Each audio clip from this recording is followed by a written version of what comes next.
हाय दोस्तों, एक बार फिर से आप सभी लोगों का वाईआरएस क्लास में बहुत बहुत स्वागत है। दोस्तों, इस वीडियो में कक्षा 10 विषय विज्ञान में जो आपका आंसर पेपर है, इसमें मैंने आप लोगों को इसके पहले सेट नंबर 1 अर्थात 2020 का जो सेट नंबर 1 से लेकर 7 तक है, उसे मैंने आप लोगों को अच्छे तरीके से पढ़ा दिया था। दोस्तों, आज पढ़ेंगे हम 2019 का सेट नंबर पहला, जो कि 2022 में जो एग्जाम होने वाला है उसकी दृष्टि से बहुत ही महत्वपूर्ण प्रश्न होंगे। आइए चलते हैं दोस्तों, उन सभी प्रश्नों को अच्छे तरीके से हम हल करते हैं।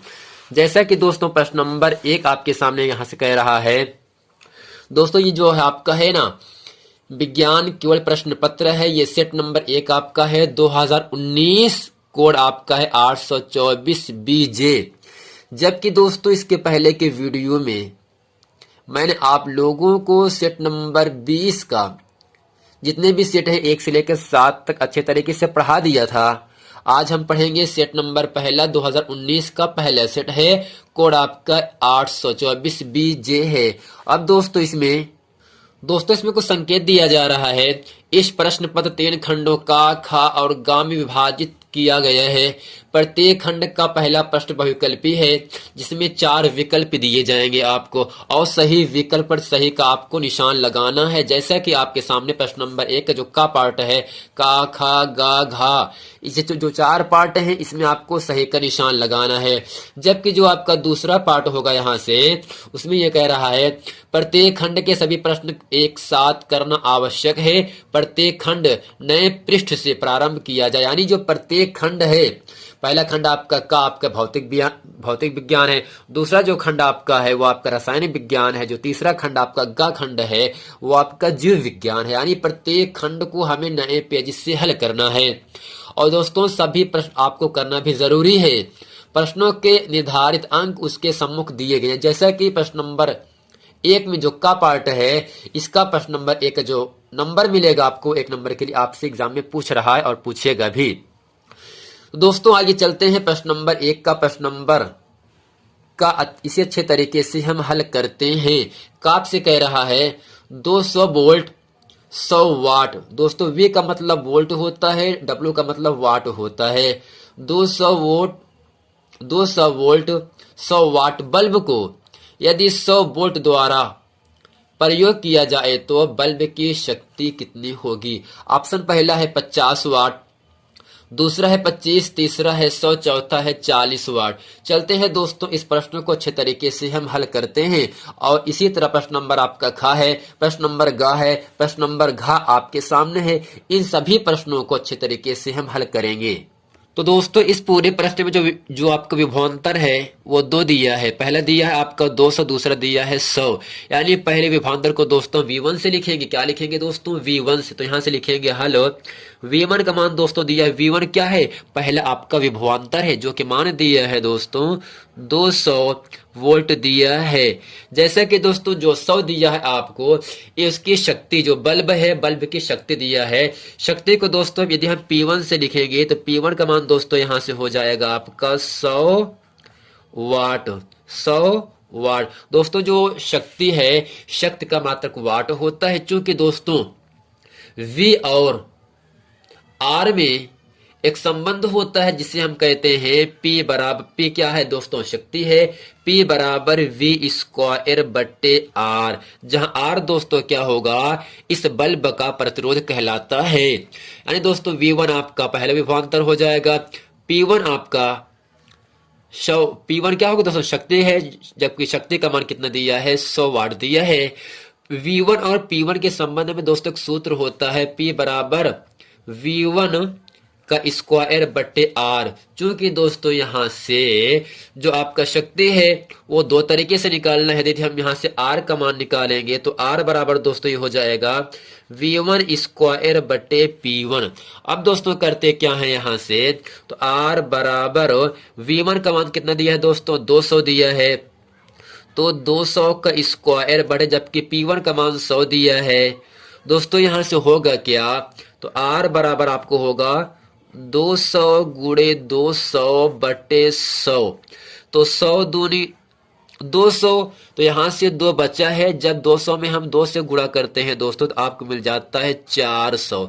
दोस्तों जो R है वो आपका प्रतिरोध है, प्रतिरोध का मात्रक ओम होता है। यानी दोस्तों वोल्ट दिया है 200, दूसरा वोल्ट दिया है 100, जबकि एक बल्ब में जो प्रतिरोध होता है वो समान होता है। अब दोस्तों R आपका निकल गया, हमें शक्ति P का मान ज्ञात करना है। चूंकि दोस्तों R और P के संबंध में एक सूत्र होता है दोस्तों, हमें शक्ति का मतलब दूसरा P2 आपको ज्ञात करना है। अब करते क्या है दोस्तों, यहां से चूंकि P2 बराबर V2 स्क्वायर बट्टे R होता है दोस्तों। अब यहां से P2 बराबर V2 का मान दोस्तों कितना दिया है, यहां से आपका 100 दिया है। कितना दिया दोस्तों, 100 दिया है। तो यहां से होगा 100 का स्क्वायर बटे R। जैसा कि अभी मैंने आप लोगों के सामने R का मान निकाला, वो कितना निकला 400। तो यहां से दोस्तों हो जाएगा आपका 400, और 100 को लिख सकते हैं 2 बार क्योंकि घात इसका 2 है, तो 100 गुणे 100 बटे 400। अब दोस्तों यहां से करते क्या है, 20 कट गया तो अंश में 100 है, नीचे आपका 4 है। तो दोस्तों यहां से P2 का मान जब हम 100 में 4 से भाग करते हैं तो आपको मिल जाता है 25। यानी दोस्तों जो 25 आ रहा है ये शक्ति का मान हो गया। यही दोस्तों जो 25 वाट है यही आपका आंसर हो गया, जो कि इन चारों ऑप्शन में ऑप्शन नंबर आपका दूसरा सही है। दोस्तों उम्मीद करते हैं प्रश्न नंबर पहले का प्रश्न नंबर का पार्ट इसे अच्छे तरीके से आप समझ गए होंगे। पहले विभवांतर दोस्तों दिया था आपका V1 का मान 200, शक्ति P1 का मान दिया है आपका 100, जबकि V1 और P1 के माध्यम से हम प्रतिरोध R का मान निकालेंगे। चूंकि हमें दोस्तों बल्ब की शक्ति अर्थात P2 आपको ज्ञात करना है। चूंकि दोस्तों P2 ज्ञात करने के लिए V2 और R निकालना जरूरी है। V2 का मान दिया है दोस्तों 100, जबकि R का मान निकाला है यहाँ से 400। तो 100 का वर्ग यहाँ से दोस्तों कितना होगा, 100 गुणे 100 बटे 400। 0 कट गया, 4 के पहाड़े जो 100 हो तो आपका 25 बार पे आता है। दोस्तों प्रश्न नंबर 1 का पार्ट हो गया। प्रश्न नंबर दूसरे का खंड आपसे कह रहा है, प्रश्न नंबर ख है अनंत एवं उत्तल दर्पण के ध्रुव P के बीच रखी वस्तु का प्रतिबिंब कहां और किस प्रकृति का होगा। ऑप्शन पहला है, दूसरा है, तीसरा है, चौथा। चलते हैं दोस्तों इस प्रश्न को अच्छे तरीके से हम हल करते हैं। दोस्तों ये मैंने क्या बनाया, आपका एक आपका उत्तल दर्पण यानी ऐसा दर्पण जिसके दबे हुए तल पर पॉलिश लगी हो जबकि उभरे हुए तल से प्रकाश का परावर्तन होता हो, उसे उत्तल दर्पण कहते हैं। अब उत्तल दर्पण का जो मध्य में आएगा इसे कहते हैं दोस्तों दर्पण का ध्रुव P कहते हैं। यहाँ पर आपका अनंत होता है, ये आपका F कहलाएगा। यहाँ पर आपका दोस्तों वक्रता केंद्र कहलाता है। आपको दोस्तों ये कह रहा है जो वस्तु रखा जा रहा है वो अनंत और दर्पण ध्रुव P के बीच में, दोस्तों अनंत आपका ये है, ध्रुव आपका P है, इनके बीच में रखा जा रहा है। तो मैंने माना क्या ये कोई वस्तु AB है जो कि दर्पण के ध्रुव और अनंत के बीच में रखा गया है। अब दोस्तों करते क्या है, जो किरणें दर्पण के मुख्य अक्ष के समांतर जाती हैं वो उत्तल दर्पण में टकराने के बाद क्या होता है दोस्तों, उसका परावर्तन हो जाता है। लेकिन दोस्तों आपको ये याद रखना है जो किरणें दर्पण के वक्रता केंद्र से होकर जाता है, वक्रता केंद्र से होकर जाता है, वो सदैव उसी मार्ग से दोस्तों वापस भी आ जाता है। यदि दोस्तों हम इस रेखा को ऐसे आगे बढ़ाएंगे डॉट डॉट करके तो ये जो आपका BC से जहां जा रहा है और जो यहां से गुजर रहा है दोनों यहां पर काट रहा है ना, दोनों दोस्तों यहां पर काट रहा है। तो इसका मतलब दोस्तों क्या होगा, जब कोई वस्तु उत्तल दर्पण में अनंत और दर्पण के ध्रुव के बीच में रखा जाता है तब दोस्तों P और F के बीच में आपका काट रहा है। तो इसका मतलब दर्पण के पीछे आभासी, क्योंकि दोस्तों इसे मिलाने पर प्राप्त हो रहा है आभासी एवं सीधा। तो दोस्तों जब कोई वस्तु अनंत और दर्पण के ध्रुव के बीच में रखा जाता है तो P और F के बीच में बनता है और दर्पण के पीछे आभासी और सीधा प्राप्त होता है। जैसे कि दोस्तों इसमें ऑप्शन नंबर आपका पहला सही है। दर्पण के पीछे P और F के बीच में आभासी एवं सीधा, जो कि ऑप्शन नंबर आपका दूसरा सही, पहला सही है। अब दोस्तों प्रश्न नंबर तीसरा कह रहा है, निर्वात में प्रकाश की चाल दी है 3×10⁸ मीटर पर सेकंड है, तो कांच जिसका पूर्णांक दिया है दोस्तों 1.5 है में प्रकाश की चाल क्या होगी। चलते हैं दोस्तों इस प्रश्न को अच्छे तरीके से हम हल करते हैं। चूंकि दोस्तों सूत्र आपका होता है अपवर्तन के संबंध में, चूंकि n बराबर, n क्या होगा दोस्तों अपवर्तनांक कहलाता है, जो कितना दिया है कांच का अपवर्तनांक 1.5 दिया है। तो दोस्तों सूत्र होता है अपवर्तनांक n बराबर निर्वात में प्रकाश की चाल, निर्वात में प्रकाश की चाल बटे कांच में प्रकाश की चाल, कांच में प्रकाश की चाल। ये दोस्तों जो सूत्र है इसको आपको अच्छे तरीके से याद रखना है। चूंकि दोस्तों जो n है इस कांच का अपवर्तनांक है जो कि प्रश्न में दिया है 1.5। अर्थात दोस्तों यदि हम इसे एक बार और लिखना चाहें, निर्वात में जो प्रकाश की चाल है इसे यदि हम CV से लिखें और जो कांच में प्रकाश की चाल इसे हम यदि CG से लिखें, G फॉर गिलास होता है, गिलास का मतलब दोस्तों कांच होगा। जैसा कि दोस्तों हमें CG का मान निकालना है, जबकि CV का मान दिया है 3×10⁸ मीटर पर सेकंड दिया है, तो n का मान भी दिया है 5 दिया है। तो यहां से हम करते क्या है, तो CG बराबर CV बटे n। अब दोस्तों करते क्या इसमें, जबकि CV का मान दिया है कितना दोस्तों 3×10⁸ बटे यानी क्या अपवर्तनांक जिसका मान दिया है 1.5। अब दोस्तों इस दशमलव को हटाने के लिए हम करते क्या है, 10 से गुणा 10 से भाग करते हैं। दोस्तों ऊपर क्या हो जाएगा 3×10⁸ गुणे 10 बटे, जब 1.5 में हम 10 से गुणा करते हैं तब दोस्तों दशमलव हट जाता है, केवल आपको 15 मिलेगा। दोस्तों 3 के पहाड़े 15 5 बार पे आता है और इस 5 से दोस्तों 10 कट गया 2 बार पे, तो आपको उत्तर आ गया 2×10⁸ 2 बचा गुणे 10⁸ बचा। क्योंकि दोस्तों प्रकाश चाल का मात्रक होता है मीटर प्रति सेकंड। अब दोस्तों जो मान आया है यही आपकी प्रकाश की चाल होगी, जो कि इन चारों ऑप्शन में ऑप्शन नंबर आपका दूसरा सही है। दोस्तों उम्मीद करते हैं प्रश्न नंबर इसे अच्छे तरीके से आप समझ गए होंगे। और प्रश्न नंबर दोस्तों आपके सामने कह रहा है यहां से, निम्न परिपथ में A एवं B बिंदुओं के बीच तुल्य प्रतिरोध है। अब दोस्तों इसको अच्छे तरीके से हल करते हैं। ऑप्शन पहला है 0.5, 1.5, 1.0 ओम, 2.0 ओम दिया है। दोस्तों इसको अच्छे तरीके से हम हल करते हैं यहां से। दोस्तों यदि आपको ध्यान में दिख रहा होगा इस पूरे फिगर में जो आपका प्रतिरोध है इसे यदि हम R1 माने, नीचे वाले को R2 माने और जो प्रतिरोध यहाँ पर लगा है इसे हम R3 माने। दोस्तों जो R1 जो R2 है ये दोनों समांतर क्रम में है। और दोस्तों आपको याद होना चाहिए समांतर क्रम में जो आपका तुल्य प्रतिरोध होता है वो आपका 1/R बराबर 1/R1 प्लस 1/R2 होता है। क्योंकि दोस्तों R1 व R2 समांतर क्रम में है, इसलिए तुल्य प्रतिरोध R क्या होगा दोस्तों, यदि हम R1 R2 का जो तुल्य प्रतिरोध है उसको R मान ले दोस्तों, यहां से हो जाएगा 1/R बराबर 1/R1 प्लस 1/R2। तो दोस्तों यहां से 1/R बराबर 1/R1 का मान 1 प्लस R1 का मान 1 दोस्तों जुड़ करके आपको 2 हो जाएगा। यदि हम यहां से R का मान निकालेंगे तो R यहाँ पे आपको मिलेगा 2 × R बराबर 1 दोस्तों यहां से R बराबर आपको मिल जाएगा 1/2 जिसका मान होता है 0.5।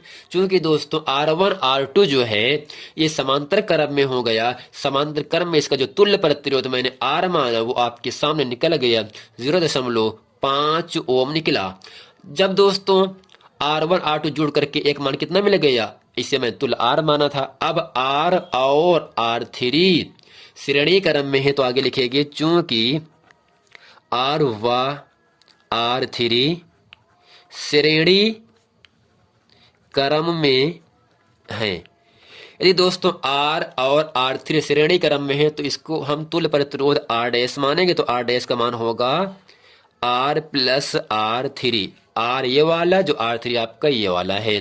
दोस्तों यहां से R डैश का मान आ गया आपको, जबकि R का मान कितना है 0.5 है, प्लस R3 का भी मान वही है 0.5 है। जब दोस्तों इसको जोड़ेंगे तो आपको मिलता है 1.0 ओम। अब दोस्तों यही जो R डैश है ये A और B के बीच का तुल्य प्रतिरोध है, जो कि इन चारों ऑप्शन में ऑप्शन नंबर आपका तीसरा सही है। आइए दोस्तों चलते हैं आपको लेकर प्रश्न नंबर दूसरे में। दोस्तों खंड का में प्रश्न नंबर 1 के जितने भी 4 खंड थे, 4 पार्ट थे, मैंने आप लोगों को अच्छे तरीके से पढ़ा दिया। अब पढ़ते हैं प्रश्न नंबर दूसरे का। प्रश्न नंबर का आपसे कह रहा है दूरदृष्टि दोष को परिभाषित कीजिए। इसको दूर करने के लिए आप इस प्रकार का लेंस प्रयोग करेंगे। चलते हैं दोस्तों इस प्रश्न का उत्तर अच्छे तरीके से हम हल करते हैं। तो फ्रेंड यहां से हेडिंग करेंगे दूरदृष्टि दोष, जिसे एक नाम और दिया गया है हाइपरमेट्रोपिया। आपसे दूरदृष्टि दोष ना पूछ करके आपसे पूछ सकता है हाइपरमेट्रोपिया किसे कहते हैं, अर्थात दूरदृष्टि दोष किसे कहते हैं। दोस्तों इसमें लिखेंगे और समझेंगे और जानेंगे। ऐसा दृष्टि दोष, दोस्तों दृष्टि का मतलब देखना, दोष का मतलब कमी होता है। ऐसा दृष्टि दोष जिसमें दूर की वस्तुएं स्पष्ट दिखाई देती हैं परंतु निकट की वस्तुएं स्पष्ट दिखाई नहीं देती हैं, इसे ही दूरदृष्टि दोष कहते हैं। यानी दोस्तों आपके आंख में ऐसा दोष पाया गया, मान लो आपके आंख में ऐसा दोष पाया गया कि आप दूर की वस्तुएं देख पा रहे हो, आप दूर की वस्तुएं स्पष्ट रूप से देख पा रहे हो, लेकिन जो नजदीक की वस्तुएं हैं, जो निकट की वस्तुएं हैं, उसे आप अच्छे तरीके से नहीं देख पा रहे हो। तो आपको समझ लेना चाहिए आपके नेत्र में, आपके आंख में दूरदृष्टि दोष पाया गया। और दोस्तों इस दोष को दूर करने के लिए हम उचित फोकस दूरी के उत्तल लेंस का उपयोग करते हैं। यानी दोस्तों दूरदृष्टि दोष के लिए हम उत्तल लेंस का उपयोग करते हैं, जबकि निकट दृष्टि दोष के लिए हम अवतल लेंस का उपयोग करते हैं। और जिस व्यक्ति में जरा दृष्टि दोष होता है उसके नेत्र में हम उत्तल और अवतल दोनों प्रकार के लेंसों का प्रयोग करते हैं। अब दोस्तों प्रश्न नंबर आपका खाप के सामने यहां से कह रहा है स्वच्छ आकाश का रंग नीला क्यों होता है। स्वच्छ आकाश का मतलब आसमान होता है, नभ गगन अंबर व्योम अंतरिक्ष, यानी इन सब का पर्यायवाची शब्द होता है। तो स्वच्छ आकाश का रंग नीला क्यों होता है, दोस्तों इसमें हम समझेंगे और लिखेंगे और जानेंगे। दोस्तों इसमें लिखेंगे क्योंकि जब सूर्य से आने वाला प्रकाश पृथ्वी के वातावरण में प्रवेश करता है तो वातावरण के कणों से टकराकर इधर उधर बिखर जाता है, लेकिन वातावरण के कण श्वेत प्रकाश के नीले रंग को परावर्तित कर देते हैं, यानी अर्थात वापस कर देते हैं, लौटा देते हैं।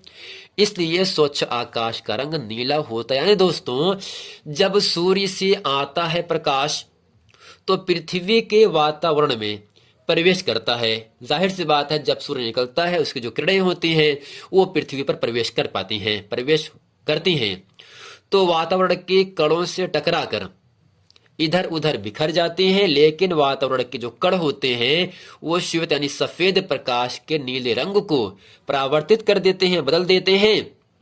इस बदलने की प्रक्रिया से होता क्या है, स्वच्छ आकाश का रंग नीला आपको दिखाई देने लगता है।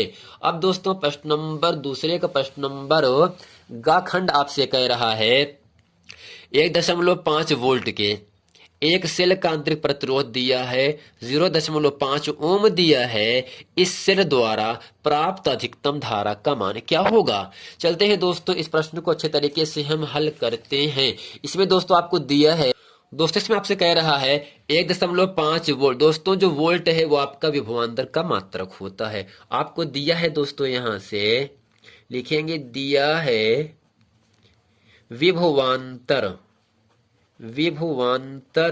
जिसे दोस्तों हम V से लिखते हैं। V का मान दिया है 1.5 वोल्ट दिया है। और क्या दिया है, एक सेल का आंतरिक प्रतिरोध। दोस्तों आंतरिक प्रतिरोध को हम आर से लिखते हैं, तो यहां से लिखेंगे आंतरिक प्रतिरोध। आंतरिक प्रतिरोध आर बराबर 0.5 ओम। दोस्तों विभवांतर का मात्रक वोल्ट होता है, प्रतिरोध का मात्रक ओम होता है। तो आपसे पूछ रहा है इस सेल द्वारा प्राप्त अधिकतम धारा का मान क्या होगा। तो आपसे पूछ रहा है धारा यानी करंट, जिसे हम आई से लिखते हैं, तो आई का मान आपसे पूछ रहा है। क्योंकि दोस्तों वी आर और आई में एक संबंध होता है जिसे कहते हैं ओम का नियम। दोस्तों यहां से लिखेंगे ओम के नियम से, ओम के नियम से। क्योंकि दोस्तों ओम ने क्या बताया है, यदि किसी परिपथ में विभवांतर वो प्रतिरोध आर और धारा के मान के गुणनफल के बराबर होता है, अर्थात यहां से V बराबर दोस्तों होता है I इंटू आर होता है। V होगा आपका विभवांतर, जबकि I आपकी धारा होती है, R आपका प्रतिरोध होता है। क्योंकि दोस्तों हमें I का मान निकालना है, तो I का मान निकालने के लिए जो R गुणे में है वो आपका भाग में आ जाता है। दोस्तों यहां से I बराबर होगा, V का मान आपका 1.5 है और यहां से R का मान है 0.5 है। अब दोस्तों देखो ध्यान से देखिएगा, दशमलव के बाद केवल एक अंक 5 है, दशमलव के बाद केवल एक अंक 5 है। तो दोस्तों दशमलव दशमलव आपस में कट जाता है, तो बचा केवल 15/5। दोस्तों 5 के पहाड़े में 15 3 बार पे आता है, तो आई बराबर यहां से मिल जाएगा 3। जबकि धारा का मात्रा दोस्तों क्या होगा, आपका एम्पियर होता है, तो यहां से हो जाएगा आपका 3 एम्पियर। यही दोस्तों इस पूरे प्रश्न का उत्तर हो जाता है। दोस्तों उम्मीद करते हैं इस पूरे प्रश्न वीडियो में जितने भी बहुविकल्पी और अतिलघुत्तरी के महत्वपूर्ण आंकिक प्रश्न और परिभाषाएं थीं, मैंने आप लोगों को अच्छे तरीके से समझा दिए। मिलते हैं दोस्तों नेक्स्ट वीडियो में। यदि आपने अभी तक हमारे चैनल YRS क्लास को सब्सक्राइब नहीं किए हैं तो इसे आप ज़रूर सब्सक्राइब कर लें, ताकि इसी तरह के नेक्स्ट आने वाला आपका वीडियो आसानी से आप लोगों तक पहुंचता रहे।